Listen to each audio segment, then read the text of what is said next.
এই মুহূর্তে দেখতে পাচ্ছেন নির্বাচন কমিশনের সামনে কলকাতা পুলিশ আটকে দিল কংগ্রেস কর্মীদের। লজিক্যাল ডিসক্রিপেন্সির নামে সাধারণ নাগরিকের ভোটার অধিকার যেন না করা হয় তারই প্রতিবাদে কিন্তু স্মারকলিপি দিতে এগিয়ে যাচ্ছিল কংগ্রেসের কর্মী সমর্থকরা। তাদেরকে ঠিক কমিশনের আগেই তাদেরকে আটকে দিয়েছে শুভঙ্কর সরকার।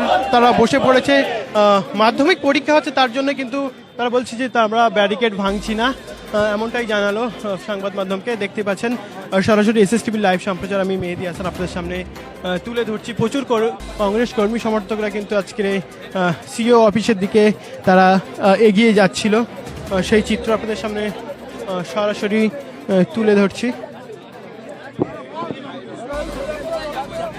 এখানে জেনুইন লোকের নামও বাদ যাবে, কারণ নির্বাচন কমিশন বলেনি যে তোমাকে হেয়ারিং এ নেওয়া হলো, তোমার 5টা পেপার কম আছে, তোমার এই জায়গাটা অভাব আছে, তাহলে সে পরবর্তী কোনো কিছু ধার ধারেনি।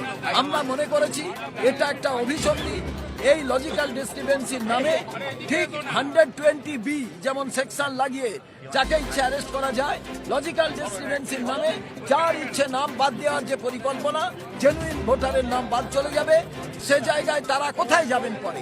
এই জন্যই আমরা মনে করছি লজিক্যাল ডিসক্রিপেন্সির নামে যে যতজনকে ডেকেছিলেন এটা বাতিল করতে হবে। এটা অবৈধ ব্যাপার। নির্বাচন কমিশন নিজেই জানে না কি নিয়ম করছে কি নিয়ম করছে না। এটাকে অপারগতা মনে করছেন না পরিকল্পনা? পরিকল্পনা মানে কাদের পরিকল্পনা? এদের একেবারে আমরা মনে করছি অপদার্থ। এরা কেন্দ্রীয় সরকার বিজেপির সঙ্গে কনাইভেন্সে এই জ্ঞানেশ কুমার এই কাজটি করছে। জ্ঞানেশ কুমার থাকলে ফ্রি, ফেয়ার অ্যান্ড ফিয়ারলেস নির্বাচন হবে না। সুপ্রিম কোর্টের মনিটরিং এ পশ্চিমবঙ্গে নির্বাচন হওয়া প্রয়োজন।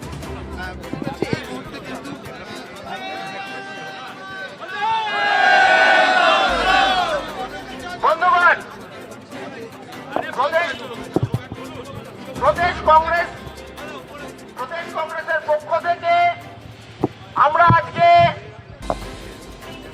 নির্বাচন কমিশনের সিইও দপ্তরের সামনে এই প্রতিবাদ থেকে এই বার্তা দিতে চাই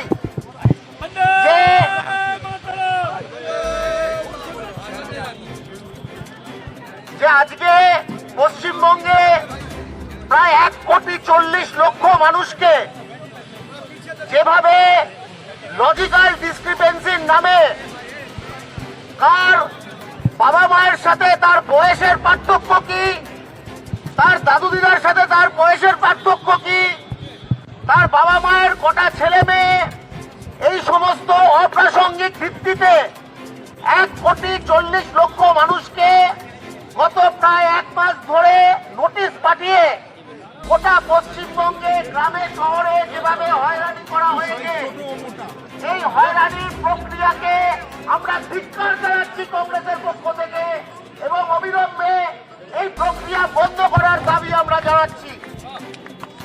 আজকে নির্বাচন কমিশন এই প্রক্রিয়া শুরু করেছিল যে তথাকথিত অনুপ্রবেশকারী ধরার জন্য। ঘুষপেটিয়া পাকান্না ইয়ারে কটা ঘুষপেটিয়া ধরেছে? একটা ঘুষপেটিয়া ধরতে পারেনি। আজকে পশ্চিমবঙ্গে তারা ঘুষপেটিয়ার কথা বলছে। এই 1,40,00,000 মানুষকে যে পাঠিয়েছে এদের মধ্যে কোনো ঘুষপেটিয়া নেই। এরা আমার আপনার মতো সাধারণ মানুষ, তাদেরকে তারা আজকে হয়রানি করছে, এবং এর মধ্যে থেকে কয়েক লক্ষ মানুষের নাম নিরপরাধ জেনুইন ভোটারের নাম বাদ দিয়ে তারপরে ওই শুভেন্দু অধিকারী বলে বেড়াবে যে এরা হচ্ছে ঘুষপেটিয়া।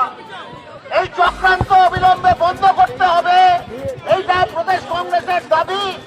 এবং আজকে সুপ্রিম কোর্টে প্রদেশ কংগ্রেসের পক্ষ থেকে যে মামলা করা হয়েছে প্রদেশ কংগ্রেস সভাপতি শুভঙ্কর সরকারের নামে, বেলা 2টো থেকে শুনানি শুরু হবে। সেখানে আমাদের উকিলরা তারা মুখ্যমন্ত্রীর মতো কোনো নাটক করবে না, তারা খালি বলবে লজিক্যাল ডিসক্রিপেন্সি বন্ধ করো। এবং আমরা পশ্চিমবঙ্গের আপামর জনসাধারণের স্বার্থে, ভোটারদের স্বার্থে আজকে এই আন্দোলনকে আমরা আগামী দিনেও নিয়ে যাব। এবং আমরা হুঁশিয়ারি দিয়ে রাখছি এই নির্বাচন কমিশনকে যে একটা জেনুইন ভোটারের নাম যদি বাদ পড়ে তখন কিন্তু কোন মাধ্যমিক পরীক্ষা চলছে কি চলছে আমরা দেখবো না। এমন বড় আন্দোলন হবে রাস্তায় পশ্চিমবঙ্গে, যে এই নির্বাচন কমিশনের উচিত শিক্ষা তারা পাবে। এই কথা বলে আপনাদের সকল